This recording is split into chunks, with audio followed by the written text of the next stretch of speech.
Alors, il y en a un qui fait rêver ou pas, c'est François Hollande qui a été mis en orbite ce week-end. Et justement, alors, il y a beaucoup de gens qui trouvent ça extraordinaire et d'autres qui pensent que c'est une erreur, comme Manuel Valls, qui était l'invité de Cyril Hanouna dans cette nouvelle émission que vous avez pu découvrir sur Europe 1 dès 16h. On marche sur la tête et on écoute Manuel Valls. Que chacun s'engage à sa manière. Bon, écoutez, ça me paraît logique, mais pour répondre très franchement à votre question, ce qui ne va pas, c'est la cohérence. Bien sûr. C'est moi que j'ai à la fois respect et affection pour François Hollande, j'étais son ministre et son Premier ministre, mais ce qui ne va pas, c'est faire sous la bannière du nouveau Front populaire. Non, ça, moi je crois que c'est une erreur, c'est une faute, parce que il se retrouve avec des gens qui ont brisé en partie son quinquennat, en tout cas qui se sont opposés à sa politique, avec un programme, c'est ça le plus important, qui est totalement contraire à ce qu'il pense, puis avec des personnages qui me paraissent extrêmement dangereux. Voilà, des personnages extrêmement dangereux, et quand on écoute Lionel Jospin sur France Inter ce matin, c'est un peu tout le contraire.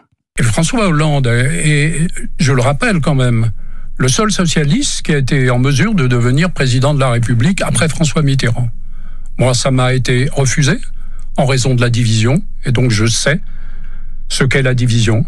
Je sais ce qu'est l'unité, ça a été la victoire de 97, et nous avons bien gouverné pendant 5 ans. Par contre, ce qui vient de se produire là, dans cette alliance qu'on peut discuter, c'est que l'ensemble PC, PS, écologistes, place publique, représenteront 297 candidats dans ces élections contre 229 pour la France insoumise. Donc l'idée qu'il y aurait une soumission alors que se produit une inflexion, je pense que ces analyses sont fausses.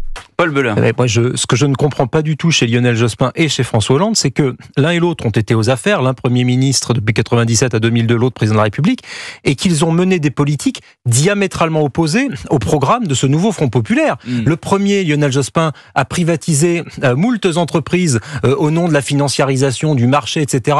Et le voilà maintenant derrière un Front populaire qui veut faire 300 milliards de dépenses.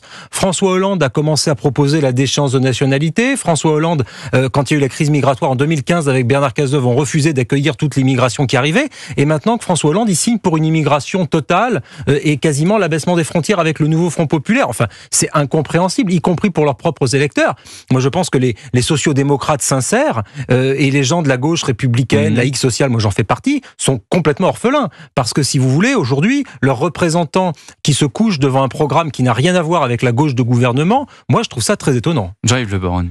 On est dans le triomphe de l'utilitarisme, du pragmatisme. La notion morale a été complètement oubliée. Lorsque Lionel Jospin dit, on l'a entendu à l'instant, mais au fond la seule façon de gagner les élections c'est l'unité, alors donc il faut faire l'unité à n'importe quel prix. Alors cela étant, je peux comprendre que le président Hollande, qui n'est pas interdit de retour en politique, peut se présenter dans ces conditions.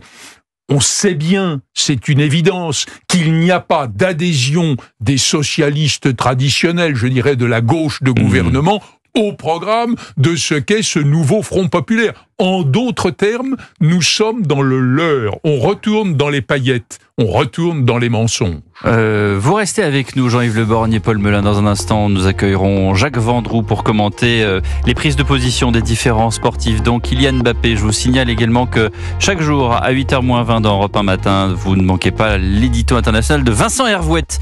L'actualité en dehors de nos frontières, la géopolitique mondiale, les dynamiques complexes des relations internationales. Vincent vous offre une analyse profonde des événements qui façonnent notre monde. Et puis vous pouvez bien sûr retrouver cette chronique en replay sur europe1.fr et l'application Europe 1. A tout de suite pour le journal permanent.